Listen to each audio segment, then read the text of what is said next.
एक भोंदू रहता था, पर वो इतना सीधा था कि सब प्यार से उसको भोंदू ही बुलाते थे। गायों की सेवा करता था और जिस आश्रम में रहता था वहां के गुरुदेव शाम को प्रवचन करते थे तो सबसे पीछे बैठ के सुनता था। भोंदू को लगता था गुरुजी जो बोल रहे हैं ये बिल्कुल सत्य है, इसमें कोई झूठ नहीं है।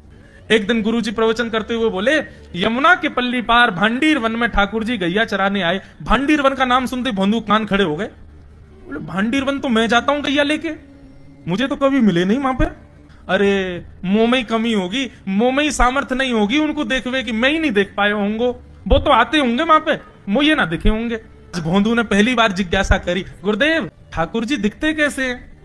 तो गुरुदेव भी हंस गया, अच्छा भोंदू पूछ रहा है, बैठ जाओ बताते हैं। मोर मुकुट पहनते हैं ठाकुर जी, और बोले 2 कान हैं लेकिन कुंडल एक ही पहनते हैं। ठाकुर जी ऐसे पुष्प तोड़ के कान के ऊपर लगा लेते हैं, दोनों कानों में एक ही कुंडल को फेर फेर के पहनते। ठाकुर जी पीली पीताम्बरी, ऐसी ठाकुर जी पीली पहनते, पीली पीताम्बरी। माला कैसी पहनते हैं? ठाकुर जी ऐसी पहनते हैं पूरी पैरों तक जाए। ये देखो गुरु जी कह रहे हैं तो निश्चित है भंडीर वन में आते हैं ठाकुर जी। भोंदू अपनी गैया लेकर के भांडीर वन पहुंच गया। गैया चर रही थी, अब भोंदू ढूंढ रहा है, कभी वृक्ष के नीचे जाके देखे, कभी कहीं देखे, कभी ढूंढे कहीं से चंदन की सुगंधी आ जाए। गुरुजी बता रहे थे उनमें से चंदन की सुगंधी आती है, क्या पता कन्हैया यहीं कहीं हो। इतने भाव से, इतने प्रेम से और इतने भोलेपन से ढूंढने लगा ठाकुर जी को, और ठाकुर जी नहीं मिलते ना तो अपने आप को ही कोसता, मुंह में योग्यता ना होगी यही मारे ना मिल रहे, ठाकुर जी तो यही है। गुरु जी की बात गलत नहीं है, ठाकुर जी तो यही है। उसके उस सहज भाव पर, उसके उस सरल भोंदू पने पर ठाकुर जी रीझ गए। और इतने में ही भोंदू हताश निराश उदास बैठा था, खुद को कोस रहा था, मुंह में योग्यता ना है, मुंह ठाकुर जी मिलना ही रहे। इतने में ही देखा सामने से असंख्य गायों का झुंड आ रहा है, और भोंदू ने जैसी उन गायों को देखा, ऐसी गाय कभी देखी नहीं, अलग गाय, सींग चमक रहे हैं, सींगों के ऊपर के भाग में सोने चांदी मढ़े हुए हैं, ऐसी ऐसी सुंदर सुंदर तंदुरुस्त गैया। और भोंदू ने जैसी उन गायों को देखा, ऐसी गाय कभी देखी नहीं, अलग गाय, सींग चमक रहे हैं, सींगों के ऊपर के भाग में सोने चांदी मढ़े हुए हैं, ऐसी ऐसी सुंदर सुंदर तंदुरुस्त गैया। तभी देख रहा है भोंदू, पीताम्बरी पहनी है, गले में वैजंती माला धारण की है, सिर पर पाग पहनी है, एक कान में कुंडल है, मंद मंद मुस्कुरा करके दतुइयां दिखा रहे हैं, कटाक्ष नेत्रों से कभी इधर देख रहे हैं कभी उधर देख रहे हैं, अपनी वेणु को कमर में कस करके गैयाओं के गले में गलवैयां डाल करके श्याम सुंदर भोंदू की तरफ चलते भय आ रहे हैं। ये दृश्य देख करके हाथ पांव कांपने लगे भोंदू के। उसको लगा मेरे पास तो आएंगे ही नहीं, है वहीं से मुड़ जाएंगे, अब मैं उनके पास जाके उनको असहज नहीं करूंगा, यहीं से देख लूं, यहीं से प्रणाम कर लूं। लेकिन जैसे जैसे प्रणाम करके ऊपर देखता, ठाकुर जी और पास आ रहे हैं, और पास आ रहे हैं, और पास आ रहे हैं। जैसे ही ठाकुर जी आकर के बैठे, भोंदू के पास शब्द नहीं है, हाथ पैर कंपित हो रहे हैं, उसको सूझ ही नहीं रहा करूं क्या मैं, इनके लिए क्या बिछाऊं, कहां बैठाऊं। ठाकुर जी ने अपने आप ही भोंदू के गले में हाथ डाली, अरे तेरा नाम कहा है? जैसे ही ठाकुर जी ने नाम पूछा, भोंदू अपना ही नाम भूल गया, बोले मुझे याद ही नहीं मेरा नाम क्या है, पर प्रेम से सब लोग मुझे भोंदू बुलाते हैं। अब तो भोंदू नाम सुनते ही ठाकुर जी ताली दे दे के हंसने लगे, तेरा नाम भोंदू है? बोले हाँ मेरा नाम भोंदू है। और ठाकुर जी आपको अच्छा लगा? बोले हाँ बहुत अच्छा लगा। आपको नाम कहा है? ठाकुर जी बोले तुम वो ना जाने? बोले जानू तो ना हूं, लेकिन गुरु जी ने जैसा रूप बताया वैसे ही है आपको, तो आप कहीं नंद नंदन तो नहीं हो? ठाकुर जी बोले हाँ मैं नंद नंदन नहीं हूं, यशोदा जी को लाला, नंद जी को लाला। भोंदू बोलो जय हो भगवान, आज आपके दर्शन है गए। गुरु जी और सब बालकन को तो आप शायद रोज ही मिलते होंगे, लेकिन मैं ही अभागो, मोको आप आज ही मिले हो। ठाकुर जी बोले अब चल बात मत बनावे, जल्दी कछु खवा, मुंह को भूख लग रही है। भोंदू एक कपड़े में रोटी बांध के उसमें मिर्च और गुड़ रख करके लेके गया। 2 रोटी थी। भोंदू ने जैसे खोली, एक रोटी ठाकुर जी के सामने धर दी, एक अपने पास रख ली। बोले मैं भी तो खाऊंगा।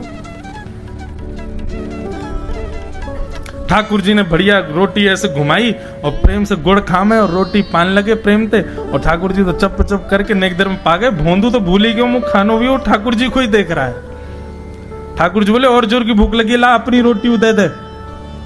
भोंदू बोलो मुंह को भी भूख लगी है। बोले अच्छा चल आधी आधी खा ले, या मैं ते आधी तू खा ले आधी मैं खा लूं, दोनों खा लिए। कल ते नेक्स्ट से ज्यादा सी रोटी ले आइयो, भूख ज्यादा लगे। और सुन यही समय आइयो, मिलूंगा कल भी तोते। ठाकुर जी अपने मार्ग पर चले गए। भोंदू इतना प्रसन्न है, बोले आज मुझको ठाकुर जी मिल गए। गुरुदेव के प्रवचन का समय हो गया। भोंदू पीछे जाके बैठ गया, अपने गुरुदेव को प्रणाम करे, इनकी कृपा से ठाकुर जी मिले। उसने किसी को नहीं बताया, उसको लगा सबको ही मिलते हैं भगवान, मुझे ही मिले बहुत दिन बाद। दूसरे दिन भोंदू खूब सारी सामग्री रसोई घर में इकट्ठा करके जाने लगा।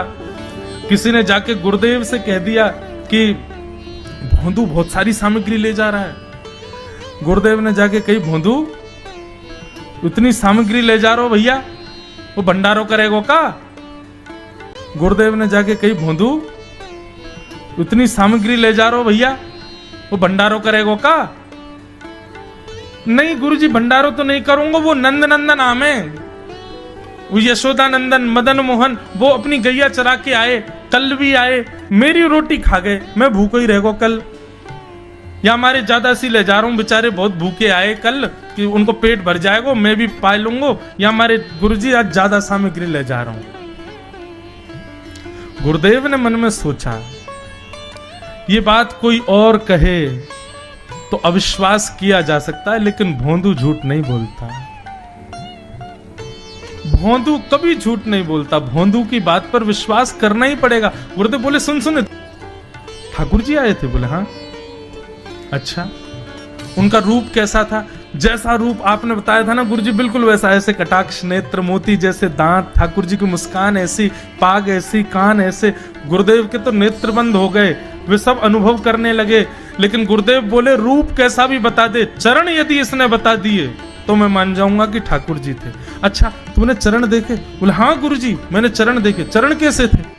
ठाकुर जी के चरण जब वो चल करके आगे बढ़ते हैं ना तो चिन्ह बन जाते हैं। कहीं ध्वजा बनी थी, कहीं शंख बना था, कहीं कुछ बना था। और उनके जो नखून है ना, उनमें से ऐसा लगता है मानो जैसे कोमल का पराग हो, कमल का पराग हो। और चरणों का रंग कैसा, जैसे मानो जैसे गुरुदेव कमल होता है ना, कमल की आकृति, ऐसे ठाकुर जी के चरण। जब चरण का यथावत वर्णन भोंदू ने कर दिया, गुरुदेव समझ गए, बोले निश्चित ठाकुर जी आते। नहीं तो भोंदू कहां जाने, इतनी बुद्धि नहीं है उस पे कि वो इतना सब कुछ ढूंढ ढाड़ के मुझे बताए। भोंदू एक काम करेगा? बोले हाँ। ठाकुर जी आएंगे तो तेरे सखा बन गए? बोले हाँ। तो उनको लेकर के आश्रम आ जा, यहां पे आ जा।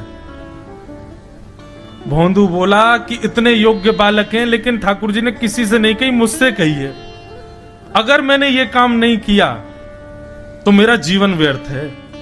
भोंदू को लगा ठाकुर जी सबसे ही मिलते हैं, गुरुजी किसी से भी कह के बुलवा लेते, मुझको काम दिया। भोंदू ने तो उसको अपने हृदय में ले लिया, अब ये काम मुझे करना है। बोले गुरुजी मैं वचन दे के जा रहा हूं, ठाकुर जी को मैं लेके आऊंगा। जा बेटा। भोंदू वन में चला गया। अब मानो जैसे त्रिलोकी लेके जा रहा है वो ठाकुर जी की, जैसे मानो पूरा ऐश्वर्य ठाकुर जी का ले जा रहा हो। अरे भोंदू ने रुक तो जा। भोंदू बोला अपना मुख भी नहीं दिखाऊंगा यदि आप नहीं चलोगे तो। भोंदू थोड़ी दूर गया, ठाकुर जी को लगी वापस आ जाएगा। थोड़ी और दूर गया, लगा अब आ जाएगा। लेकिन जब भोंदू दिखना बंद हो गया, हमारे ठाकुर जी विचलित हो गए, दौड़े भोंदू की तरफ। ठाकुर जी दौड़ करके गए और जाकर के भोंदू के पित्ती पे चढ़ गए। बोले ले चल अपने गुरुदेव के पास, चलूंगा तू जहां कहेगो, लेकिन तो दूर नहीं जान दूंगा। और भोंदू ठाकुर जी को ऐसे ऊपर चढ़ा करके आश्रम जा रहा है। गुरुदेव आकर के खड़े हो गए और मन में बस विचार कर रहे थे, हाथ पांव कांप रहे थे, बोले ठाकुर जी आएंगे कि नहीं। इतने में ही भोंदू आया और तभी देखा भोंदू की पिद्दी पर ठाकुर जी टंगे भय आ रहे थे। आज गुरुदेव ने जाकर के पहले भोंदू को प्रणाम किया, बोले जय हो, धन्य है। इतनी तपस्या की, इतना भजन किया, घर परिवार त्याग दिया, वैराग्य त्याग सब हमारे जीवन में, तब भी ठाकुर जी नहीं मिले। लेकिन वारे भोंदू, तेरी सरलता, तेरी सहजता, तेरा ये निर्मल भाव कि ठाकुर जी तेरे अधीन होके यहाँ आश्रम तक चले आए।